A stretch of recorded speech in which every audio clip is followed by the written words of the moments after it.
পৌষের হাড় কাঁপানো শীতের দাপট রাজধানী জুড়ে, সঙ্গে বেড়েছে ঘন কুয়াশা। জবুথবু জনজীবনে স্বস্তি ফেরাতে তাই তো খড়কুটো জ্বালিয়ে শীত নিবারণের চেষ্টা। কেউ গায়ে জড়িয়েছেন চাদর, আবার কারো শরীরে একাধিক পোশাক। দিন পেরিয়ে রাত, তবু এ দৃশ্যের পরিবর্তন নেই, যার প্রভাব পড়েছে আয় রোজগারেও। শীতলে কাম করতে পারতেছি না, তারপরে শীতে আগুন ভাইতে আসি। খুব শীত বাবা, খুব ঠান্ডা, কাপড় বুড়ে মানুষ।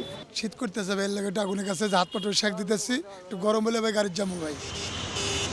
শুক্রবার ছুটির দিনে রাজধানীতে এ মৌসুমের সর্বনিম্ন তাপমাত্রা ছিল 13.6 ডিগ্রি সেলসিয়াস। দেখা মেলেনি সূর্যের, এতেই বিপাকে পড়েন খেটে খাওয়া মানুষ।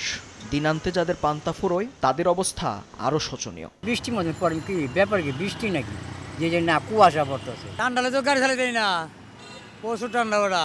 আবহাওয়া অফিসেও নেই সুখবর, জানিয়েছে এ অবস্থা থাকবে আরও ৩-৪ দিন। জানুয়ারিতে আসছে আরও কয়েকটি শৈত্যপ্রবাহ। সারা দেশে কোল্ড ডে কন্ডিশনটা বিরাজ করছে, এবং কোল্ডের সঙ্গে সঙ্গে কিন্তু আমি যদি রংপুর বিভাগ, রাজশাহী বিভাগ কিছু অঞ্চলে কোল্ড ওয়েভও বিরাজ করছে। ঠান্ডার দাপটে রাজধানীর শিশু হাসপাতালে বেড়েছে রোগীর আনাগোনা। বেশিরভাগই ভুগছে নিউমোনিয়া, ব্রঙ্কাইটিস, ডায়রিয়ায়। বয়স্কদের অবস্থাও বেহাল। ওর গায়ে একটু জ্বর ছিল, তো হয়তো বাইরের বাতাসের কারণে ওর একটু খিঁচুনি উঠে যায়। ঠান্ডা কমছে কিন্তু বমি এখনো কমতেছে না। নিঃশ্বাস বন্ধ হয়ে যায়, ভয় করে। ঠান্ডা হলে একটু স্বাভাবিক একটু বেশি কষ্ট হয় আর কি। এতটা শ্বাসকষ্ট হয় যে কথা বলতে কষ্ট হয়। চিকিৎসকরা বলছেন, আগে থেকে সতর্কতার অভাবে ওয়ার্ডগুলোতে বাড়ছে রোগীর সংখ্যা। মেহেদী হাসান, সময় সংবাদ, ঢাকা।